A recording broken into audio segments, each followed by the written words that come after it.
Students, आज का topic है हमारा इलेक्ट्रोकेमिकल सेल। तो चलिए फिर स्टार्ट करते हैं और सबसे पहले ये देखते हैं कि इलेक्ट्रोकेमिकल सेल क्या है। इलेक्ट्रोकेमिकल सेल की अगर हम बात करें तो इलेक्ट्रोकेमिकल सेल जो होता है वो आपकी एक ऐसी डिवाइस होती है जिसके पास कैपेबिलिटी होती है केमिकल एनर्जी को इलेक्ट्रिकल एनर्जी में कन्वर्ट करने की और इलेक्ट्रिकल एनर्जी को केमिकल एनर्जी में कन्वर्ट करने की। हाँ, ये काम ये कैसे करता है, कैसे यहाँ पर एनर्जी का कन्वर्जन होता है, उसको इस लेक्चर वीडियो में हम आगे देखेंगे। लेकिन फिलहाल के लिए आप अपने माइंड में ये बिठा लीजिए कि इलेक्ट्रोकेमिकल सेल आपका ऐसा डिवाइस है जो क्या करेगा, एनर्जी के कन्वर्जन को करेगा, केमिकल एनर्जी को कन्वर्ट करेगा इलेक्ट्रिकल एनर्जी में और इलेक्ट्रिकल एनर्जी को कन्वर्ट करेगा केमिकल एनर्जी। ओके, चलिए इसके बाद हम आते हैं इसके टाइप्स में। तो सबसे पहले मैं आपको ये बता दूं कि जो आपका इलेक्ट्रोकेमिकल सेल होता है ये दो तरह का होता है। फर्स्ट है आपका गैल्वेनिक सेल और वोल्टाइक सेल, दूसरा है आपका इलेक्ट्रोलिटिक सेल। हम यहाँ पर पहले एक बार शॉर्टकट में डिस्कस कर लेते हैं कि गैल्वेनिक सेल क्या है और इलेक्ट्रोलिटिक सेल क्या है, फिर वन बाय वन दोनों में डिटेल में डिस्कशन करेंगे। ओके, तो पहले मैं आपको बता दूं कि जो आपका ये गैल्वेनिक सेल और वोल्टाइक सेल है ये क्या करता है, ये कन्वर्ट करता है केमिकल एनर्जी को इलेक्ट्रिकल एनर्जी में। वहीं आपका जो इलेक्ट्रोलिटिक सेल होता है ये ऐसा सेल होता है जो कि कन्वर्ट करता है इलेक्ट्रिकल एनर्जी को केमिकल एनर्जी में। ठीक है, ये करेगा केमिकल एनर्जी को किसमें, इलेक्ट्रिकल एनर्जी में, और ये क्या करेगा, ये कन्वर्ट करेगा इलेक्ट्रिकल एनर्जी को केमिकल एनर्जी में। तो वन बाय वन दोनों पे डिटेल डिस्कशन होगा। आइए सबसे पहले हम बात करते हैं गैल्वेनिक सेल की। इस लेक्चर वीडियो में मैं आपको पूरा गैल्वेनिक सेल कवर कर दूंगी। यहाँ पर ये बता दूंगी कि जो आपका गैल्वेनिक सेल है इसका स्ट्रक्चर कैसे होता है, इसका फंक्शन क्या है और कैसे ये इस एनर्जी के कन्वर्जन को करता है। फिर उसके बाद जो हमारा बचेगा इलेक्ट्रोलिटिक सेल, उसको हम नेक्स्ट वीडियो में कवर करेंगे। ओके, आइए बात करते हैं गैल्वेनिक सेल की। तो सबसे पहले आते हैं इसके स्ट्रक्चर में। इसके स्ट्रक्चर में मैं आपको बता दूं कि इसमें होते हैं सबसे पहले दो कंटेनर। ठीक है, पहले पूरा स्ट्रक्चर ध्यान से समझिए, उसके बाद आप इसके फंक्शन को प्रॉपरली समझ पाएंगे। पहले स्ट्रक्चर पूरा डिस्कस करेंगे, देन पूरा फंक्शन भी यहीं पर तुरंत डिस्कस करेंगे। ओके, ठीक है। तो सबसे पहले मैं आपको ये बता दूं कि यहाँ पर इसमें आपके गैल्वेनिक सेल में दो कंटेनर लगे होते हैं, दो कंटेनर होते हैं।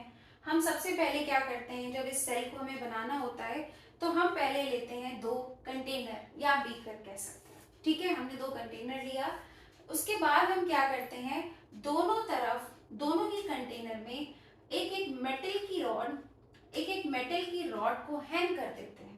ठीक है, जैसे यहाँ पर मैंने लिया है जिंक मेटल की रॉड को और इधर हमने लिया है कॉपर के मेटल की रॉड को।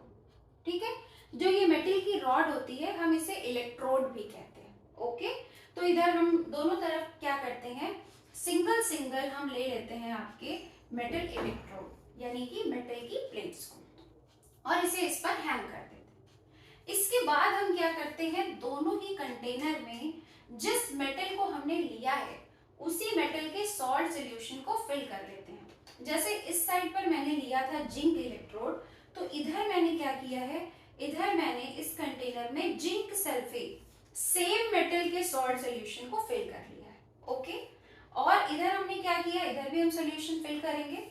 तो इधर जैसे कि मैंने लिया है कॉपर इलेक्ट्रोड, तो यहाँ पर हम क्या करेंगे, यहाँ पर हम इसी मेटल के सॉल्ट सॉल्यूशन को फिल करेंगे। यहाँ पर हमने कॉपर लिया है तो इस साइड पर हमने फिल कर लिया है इसी कॉपर के सॉल्ट सॉल्यूशन को यानी कि कॉपर सल्फेट। ठीक है, पहले तो इतनी स्ट्रक्चर में मुझे लगता है इतनी बात आप लोगों को समझ में आ गई है कि दोनों तरफ कंटेनर होता है, दोनों कंटेनर में वन वन मेटल की रॉड हैंग होती है और जो भी मेटल होता है उसी मेटल के सॉल्ट सॉल्यूशन को दोनों तरफ फिल कर लिया जाता है। ओके, ये इतनी पॉइंट्स क्लियर है। आइए आगे बढ़ते हैं। आगे मैं आपको बता दूं कि हम क्या करते हैं, ये जो दोनों ही कंटेनर होते हैं, इस कंटेनर को बेसिकली हम हाफ सेल कहते हैं। इधर का पार्ट हमारा हाफ सेल हो गया, इधर वाला भी हमारा हाफ सेल हो गया। ठीक है, तो ये जो आपके दोनों कंटेनर होते हैं, दोनों हाफ सेल जो होते हैं, दोनों हाफ सेल को हम कनेक्ट करते हैं with the help of this tube, जिसे हम सॉल्ट ब्रिज कहते हैं। ये जो आपको इन्वर्टेड यू शेप की जो आपको ट्यूब दिख रही है, इसे हम बोलते हैं सॉल्ट ब्रिज। तो यहाँ पर हम दोनों ही जो ये हमारे दोनों ही हाफ सेल होते हैं, इन दोनों को हम कनेक्ट करते हैं with the help of salt bridge. Salt bridge का क्या फंक्शन है, इसके अंदर क्या फिल होता है, इसको अभी हम आगे डिस्कस करेंगे। फिलहाल अभी के लिए इतना समझिए कि यहाँ पर दोनों एक दूसरे से कनेक्ट होते हैं, किसके थ्रू, सॉल्ट ब्रिज के थ्रू।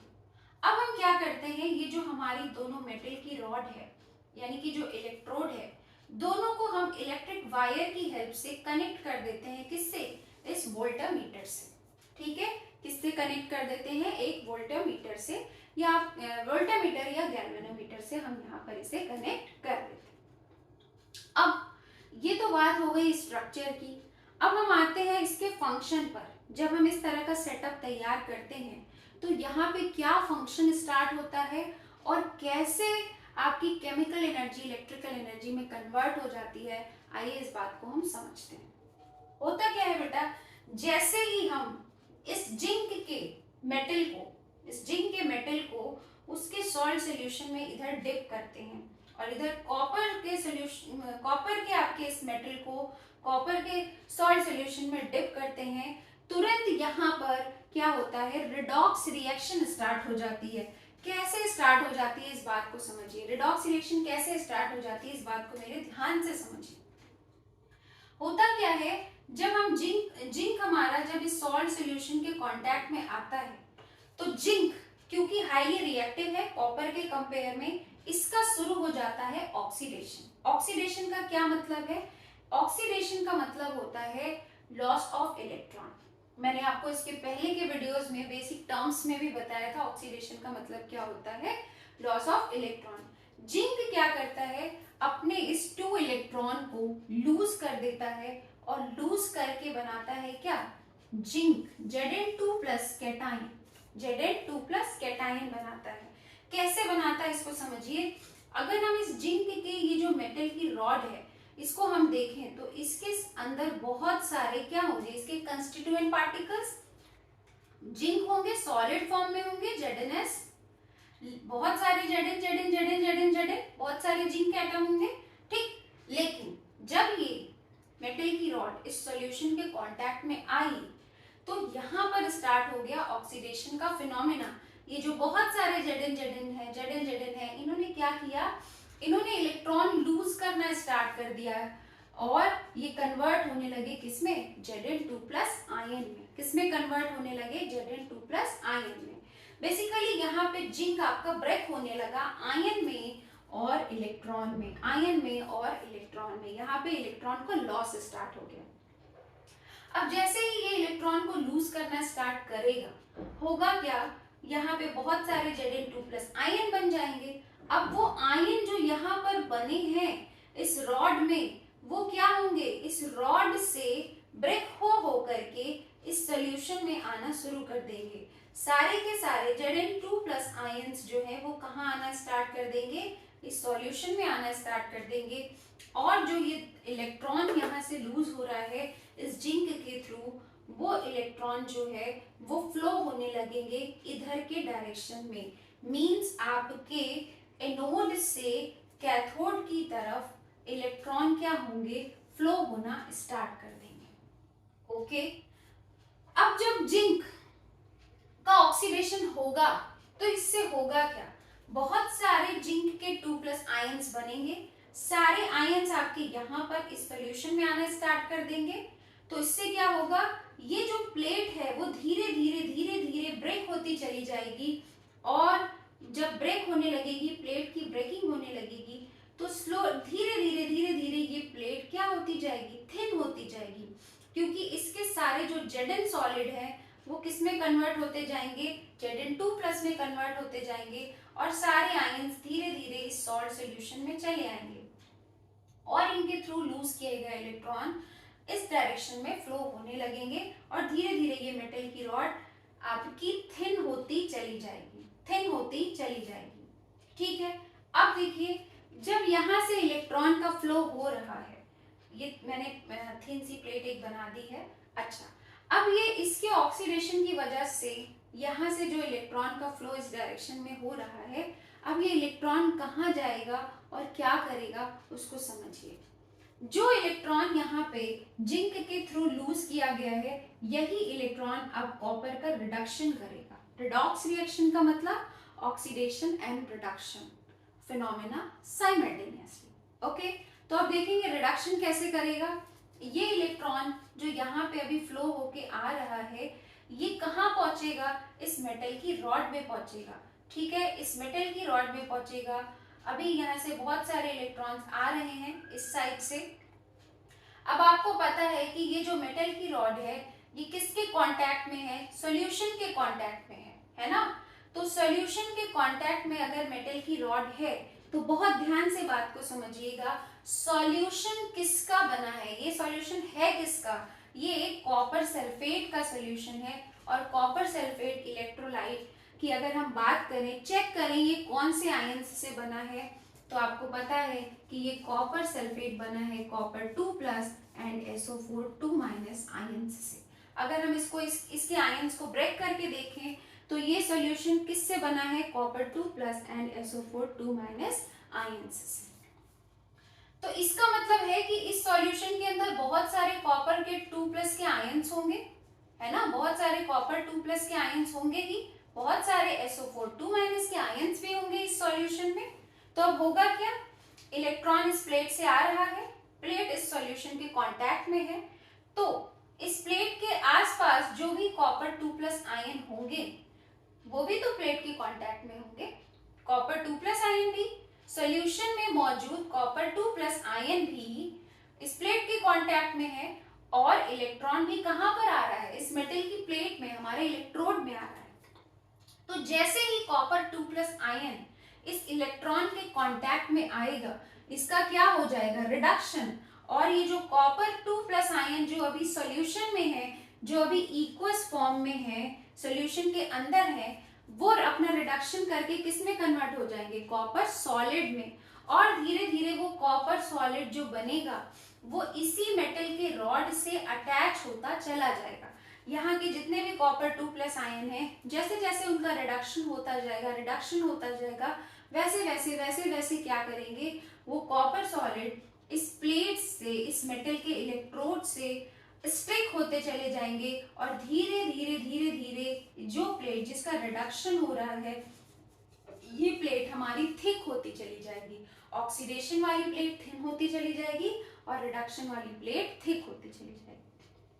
ठीक है, तो यहाँ पे अभी चल रही है एक spontaneous redox reaction. Spontaneous redox reaction का क्या मतलब है, रिडॉक्स रिएक्शन आपको पता ही है, oxidation and reduction occurs simultaneously. और स्पॉन्टेनियस टर्म का क्या मतलब है, स्पॉन्टेनियस का मतलब है कि ये रिएक्शन खुद ही हो रही है नेचुरली, यहाँ पर हमें कोई एक्सटर्नल एनर्जी प्रोवाइड नहीं करनी पड़ रही है। बस जैसे ही हमने सेटअप तैयार किया, रिएक्शन खुद में खुद स्टार्ट हो गई। तो स्पॉन्टेनियस रिडॉक्स रिएक्शन यहाँ पे चल रही है, और इस स्पॉन्टेनियस रिडॉक्स रिएक्शन की वजह से लगातार आपका एनोड से कैथोड की तरफ इलेक्ट्रॉन का फ्लो हो रहा है। और इसी फ्लो ऑफ इलेक्ट्रॉन की वजह से, इसी केमिकल रिएक्शन की वजह से इलेक्ट्रॉन के फ्लो के अपोजिट डायरेक्शन में यहाँ पर इस सेल में करंट का फ्लो स्टार्ट हो जाता है। बेसिकली रिडॉक्स रिएक्शन के होने से इस इलेक्ट्रॉन के फ्लो के अपोजिट डायरेक्शन में इसमें स्टार्ट हो जाता है क्या, इसके अपोजिट डायरेक्शन में इलेक्ट्रिक करंट का फ्लो स्टार्ट हो जाता है। अब ये इलेक्ट्रिक करंट का फ्लो किसकी वजह से स्टार्ट हुआ है, वो किसकी वजह से स्टार्ट हुआ है, इस रिडॉक्स रिएक्शन की वजह से हुआ है ना। Redox reaction oxidation and reduction की वजह से हुआ है। अब जब ये ऑक्सीडेशन रिडक्शन यहाँ पे हो रहा है, केमिकल रिएक्शन चल रही है, केमिकल एनर्जी जनरेट हो रही है, और इसी केमिकल एनर्जी की वजह से आपका क्या डेवलप हो रहा है, इलेक्ट्रिक करंट डेवलप हो रहा है, ठीक इसी इलेक्ट्रॉन के फ्लो के अपोजिट डायरेक्शन में। तो क्या हम कह सकते हैं कि यहाँ पर केमिकल एनर्जी का कन्वर्जन इलेक्ट्रिकल एनर्जी में हो रहा है, क्योंकि फ्लो ऑफ इलेक्ट्रॉन की वजह से, रेडॉक्स रिएक्शन की वजह से यहाँ पर क्या हो रहा है, इलेक्ट्रिक करंट जनरेट हो रहा है। तो हम इसे बिल्कुल कह सकते हैं कि यहाँ पर इस सेल में इस गैल्वेनिक सेल में केमिकल एनर्जी का कन्वर्जन हो रहा है। किसमें? इलेक्ट्रिकल एनर्जी में। केमिकल एनर्जी का कन्वर्जन किसमें हो रहा है? इलेक्ट्रिकल एनर्जी में। तो इस तरह से हमारा गैल्वेनिक सेल काम करता है। अब मुझे आपको कुछ इंफॉर्मेशन इससे रिलेटेड और भी देनी है। जैसे कुछ बच्चों के माइंड में एक क्वेश्चन जनरेट हो रहा होगा कि जब Zn2 ये धीरे धीरे मेटल की रॉड थिन होती जा रही है, ये यहाँ पर बहुत सारे Zn2+ आयंस आ रहे हैं सॉल्यूशन में, तो इसके बाद Zn2+ आयंस का क्या होता होगा, है ना। और यहाँ पे जो कॉपर 2+ है वो तो रिड्यूस होकर के इस मेटल की रॉड से स्टिक हो जा रहा है, लेकिन जो SO4 2- आयंस इस सॉल्यूशन के अंदर पड़े रह गए हैं उनका क्या होता होगा, वो कैसे न्यूट्रलाइज होते होंगे। यहाँ पर ये जो Zn2+ आयन इतने सारे हैं, यहाँ पर ये जो बहुत सारे पॉजिटिव चार्ज इकट्ठे हो रहे हैं, और इधर ये जो बहुत सारे SO4 2- आयन पड़े हैं, एनायंस जो यहाँ पर बहुत सारे इकट्ठे हो रहे हैं, इनका क्या होता होगा, ये कैसे न्यूट्रलाइज होते होंगे, है ना। तो इस पॉइंट को हम बिल्कुल डिस्कस करेंगे, इसी लेक्चर वीडियो में डिस्कस करेंगे।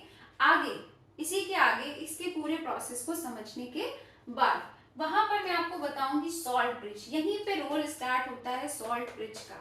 तो अब इसके बाद मैं आपको इसी लेक्चर वीडियो में सॉल्ट ब्रिज के अंदर क्या रहता है और वो क्या काम करता है उसको मैं यहाँ पर अभी एक्सप्लेन करूंगी। ठीक है, इस क्वेश्चन का आंसर मैं आपको सॉल्ट ब्रिज के फंक्शन में दूंगी। ठीक है, तो ये रही बात बेटा। अब मैं आपको ये तो हमने एक बेसिक स्ट्रक्चर और फंक्शन की बात की गैल्वेनिक सेल के। अब मैं आपको गैल्वेनिक सेल से रिलेटेड कुछ और भी इंपॉर्टेंट पॉइंट्स और ट्रिक्स बताना चाहती हूँ। इसको याद रखने के लिए ट्रिक्स बताना चाहती हूँ और कुछ इंपॉर्टेंट पॉइंट्स बताना चाहती हूँ। अब आप बहुत ध्यान से मेरी बात को सुनिएगा। सबसे पहले मैं आपको ये बता दूं कि जो आपका ये इलेक्ट्रोकेमिकल सेल होता है, इसमें याद रख लीजिए कि लेफ्ट साइड पर होता है इसमें एनोड, एनोड पर होता है ऑलवेज नेगेटिव चार्ज और इस पे होता है ऑक्सीडेशन। जबकि आपके गैल्वेनिक सेल के राइट साइड पर क्या होता है, राइट साइड पर होता है क्या, कैथोड, कैथोड पर होता है पॉजिटिव चार्ज और इस पर होता है रिडक्शन। अब कुछ बच्चे कमेंट सेक्शन में कहेंगे कि मैम हम इसको याद कैसे रखें। तो बेटा मैं याद कैसे रखना है इसके लिए आपको एक ट्रिक बता रही हूँ। ट्रिक को देखिए ध्यान से। ट्रिक है लोन। लोन आपकी एक ट्रिक है जिसकी हेल्प से आप ये याद रख सकते हैं कि किधर ऑक्सीडेशन किधर रिडक्शन, किधर कैथोड किधर एनोड, किधर पॉजिटिव किधर नेगेटिव। कैसे याद रखेंगे? L का मतलब होता है लेफ्ट साइड पर, L का मतलब लेफ्ट साइड पर। O का मतलब क्या है? ऑक्सीडेशन। लेफ्ट साइड पर होता है ऑक्सीडेशन, ऑक्सीडेशन। और A का मतलब क्या है? एनोड।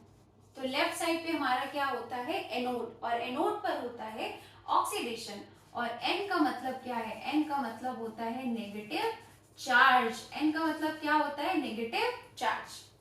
तो लेफ्ट साइड पर क्या है? एनोड है, एनोड का होगा ऑक्सीडेशन, एनोड का होगा ऑक्सीडेशन। और चार्ज की अगर हम बात कर लें तो एनोड पर आपके होते हैं कौन से? Negative charge. अब अगर आपको लेफ्ट का याद है तो राइट का आप खुद में खुद कर लोगे। अगर आपको पता है इधर ऑक्सीडेशन हो रहा है तो ऑब्वियस है इधर रिडक्शन होगा। आपको पता है कि इधर एनोड है तो ऑब्वियस है इधर कैथोड होगा। आपको पता है कि इलेक्ट्रोकेमिकल गैल्वेनिक सेल में आपके इधर नेगेटिव चार्ज है तो ऑब्वियस है कि गैल्वेनिक सेल में इधर कैथोड पे क्या होंगे? पॉजिटिव चार्ज होंगे। ठीक है, ये पहला मोस्ट इंपॉर्टेंट पॉइंट है।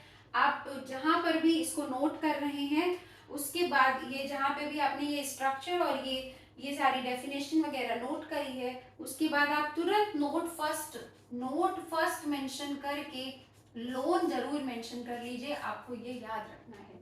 ठीक है, ये आपका नोट फर्स्ट है। उसके बाद मैं आपको सेकेंड पॉइंट नोट 2 बताना चाहती हूँ। नोट 2 क्या है उसको भी समझिए। नोट 2 को बहुत ध्यान से समझिए। नोट 2 में मैं आपको क्या बताना चाहती हूँ। कई बार कुछ बच्चों के माइंड में क्वेश्चन आता है कि हमें पता कैसे चला कि यहाँ पे इलेक्ट्रिक करंट फ्लो हो रहा है इस रिडॉक्स के रिएक्शन को होने से। तो मैं आपको बताती हूँ बेटा, ये जो वोल्ट मीटर है ना, वोल्ट मीटर है, इसमें कुछ डिफ्लेक्शन दिखाई पड़ता है जिससे हमें पता चलता है कि यहाँ पे इलेक्ट्रिक करंट जनरेट हो रहा है। उसके अलावा दूसरी बात ये भी है कि अगर हम ये जो वायर है, ये जो वोल्ट मीटर है, इसकी जगह पर हम कोई अगर बल्ब भी यहाँ पर लगा देना तो बल्ब भी ग्लो करने लगता है। तो बल्ब क्यों ग्लो कर रहा है? बल्ब तभी तो ग्लो करेगा ना जब वहां पे इलेक्ट्रिक करंट जनरेट होगा, उस बैटरी में, उस सेल में जब आपका इलेक्ट्रिक करंट जनरेट होगा तभी तो बल्ब ग्लो होगा। तो बल्ब का ग्लो होना भी हमें यहाँ पे क्या बताता है कि इलेक्ट्रिक करंट यहाँ पर जनरेट हो रहा है। अब इसके बाद एक बात मैं आपको और बताना चाहती हूँ, एग्जाम में ये तो चलिए करंट मैंने आपको सेकेंड पॉइंट में ये बता दिया कि हमें पता कैसे चलेगा कि यहाँ पे करंट फ्लो हो रहा है। तो ऑफ कोर्स वोल्टामीटर या गैल्वेनिक मीटर जो भी आप यहाँ लगाएंगे उसमें डिफ्लेक्शन दिखेगा। अगर आप बल्ब लगाते हैं तो बल्ब ग्लो होगा, उससे ही हमें पता चलेगा। थर्ड पॉइंट मैं आपको बताना चाहती हूँ, थर्ड नोट पॉइंट, कि जो एग्जाम में बहुत बार क्वेश्चन भी पूछता है कि इलेक्ट्रॉन के फ्लो का डायरेक्शन क्या है। तो आप याद कर लीजिए, इलेक्ट्रॉन के फ्लो का डायरेक्शन क्या है? एनोड टू कैथोड है। The direction of flow of electron is anode to cathode. Anode to cathode है, ठीक है। थर्ड पॉइंट ये है। फोर्थ पॉइंट नोट करिए, नोट फोर नोट करिए आप लोग। इसमें कई बार एग्जाम में ये भी पूछता है कि इलेक्ट्रिक करंट के फ्लो का डायरेक्शन क्या है। तो वहां आप क्या बताएंगे? देखिए, इलेक्ट्रॉन के अपोजिट डायरेक्शन में है। अगर आपको याद है कि इलेक्ट्रॉन एनोड टू कैथोड होता है तो इलेक्ट्रिक करंट उसके अपोजिट डायरेक्शन में कैथोड से एनोड की तरफ फ्लो होगा। तो ये कुछ नोट पॉइंट थे जो मैंने आपको बता दिए। अब गैल्वेनिक सेल से रिलेटेड दो टॉपिक हमारे और बच रहे हैं। क्या क्या? सॉल्ट ब्रिज बच रहा है। उसके अलावा एक और है टॉपिक इससे रिलेटेड, वो है कि गैल्वेनिक सेल को हम रिप्रेजेंट कैसे करते हैं, क्योंकि इसका एक शॉर्टकट रिप्रेजेंटेशन होता है। रिप्रेजेंट कैसे करते हैं ये हमें समझना है। दो चीजें और समझनी है। चलिए, पहले मैं आपको कैसे इसको रिप्रेजेंट करते हैं ये बता देती हूँ, फिर मैं आपको सॉल्ट ब्रिज के बारे में बता देती हूँ। ओके, आइए बात करते हैं इसके प्रेजेंटेशन पे। तो प्रेजेंटेशन के लिए चलिए यहीं पे देख लेते हैं कैसे इसका सेल रिप्रेजेंटेशन कैसे होता है, इसको समझिए। सेल रिप्रेजेंटेशन, आप लोग हेडिंग मेंशन कर लीजिए, सेल रिप्रेजेंटेशन। आप कैसे रिप्रेजेंट करेंगे इसको ध्यान से देखिए। जैसे कि मैंने आपको बताया, लोन लेफ्ट साइड पर इसके क्या होता है? ऑक्सीडेशन, है ना, और राइट साइड पे क्या होता है? रिडक्शन।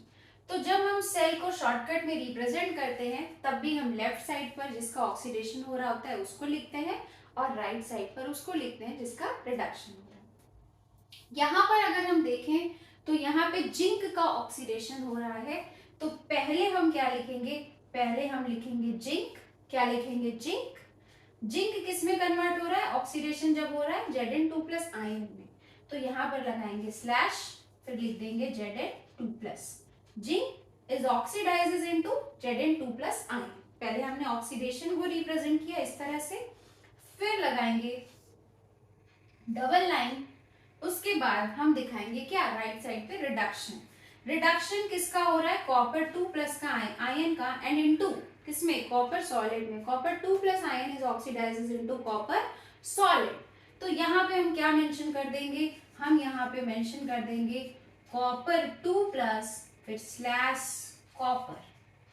ठीक है, अब इसमें आप इसका फिजिकल स्टेट लिख सकते हैं। जिंक किस फॉर्म में है? जिंक आपका यहाँ पे देखिए प्लेट के अंदर था, सॉलिड के फॉर्म में था, तो हम यहाँ पे इसके ब्रैकेट में जिंक सॉलिड लिख सकते हैं ऐसे, zinc solid slash Zn2+ ion equals में है। कॉपर 2+ आयन देखिए कहाँ पे है? इक्वस सॉल्यूशन के अंदर है। ये Zn2+ आयन में ब्रैकेट में मैंने इक्वस क्यों लिखा? क्योंकि जिंक सॉलिड कहाँ आ रहा था? जिंक इक्वस सॉल्यूशन में आ रहा था, तो इसीलिए मैंने इक्वस लिख दिया।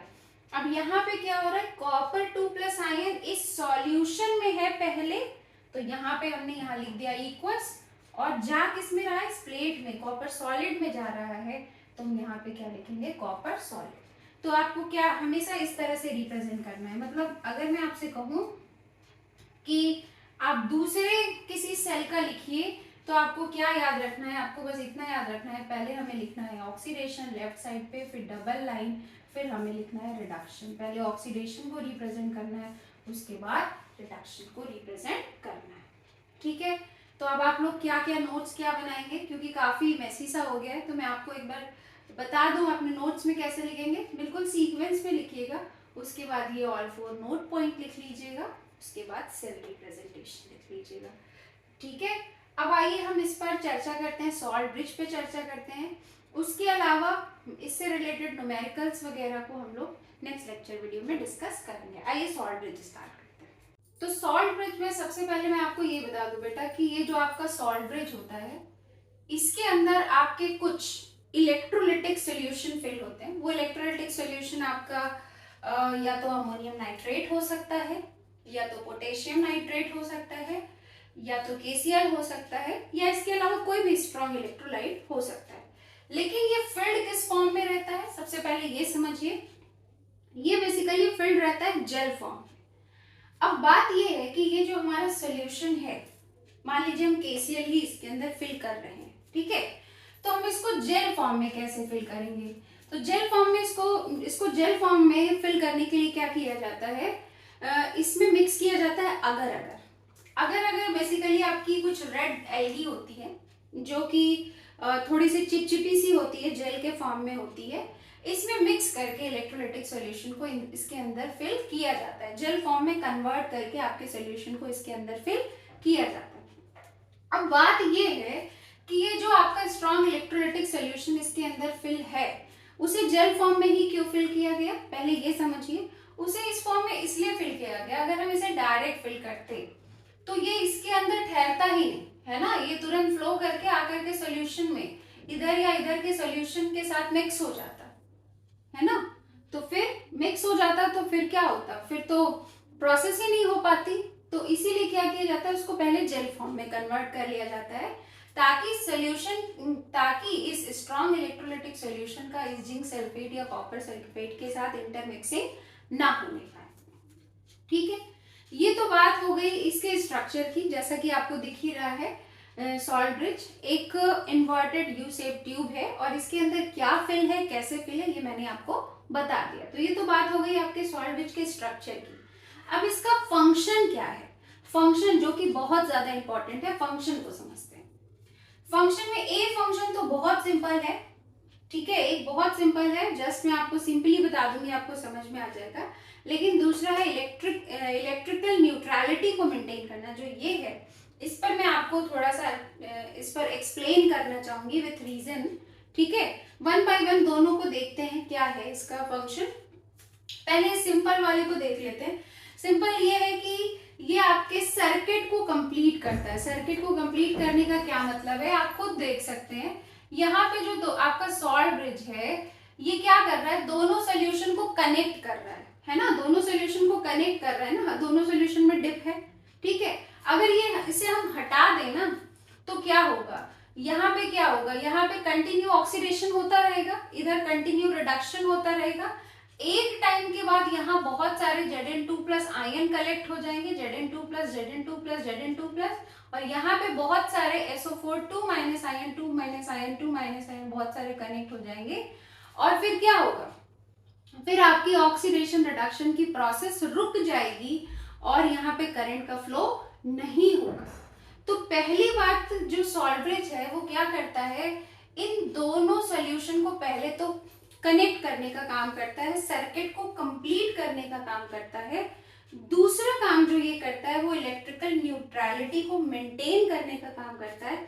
अब ये इलेक्ट्रिकल न्यूट्रलिटी को मेंटेन कैसे करता है, हमें ये समझना है, इसको बहुत ध्यान से आपको सुनना पड़ेगा। ठीक है, विथ रीजन हम इस पर बात करेंगे, आइए देखते हैं। क्योंकि ये तो बहुत सिंपल है, सिर्फ और सिर्फ दोनों सॉल्यूशन को कनेक्ट कर रहा है, सर्किट को कंप्लीट कर रहा है, बस बात खत्म। लेकिन ये वाला जो पॉइंट है, इसको आइए समझते हैं कि ये इलेक्ट्रिकल न्यूट्रलिटी को मेंटेन करने का काम करता है। कैसे करता है जरा समझिए। जैसा कि अभी आप देख रहे थे, इसका ऑक्सीडेशन हो रहा था।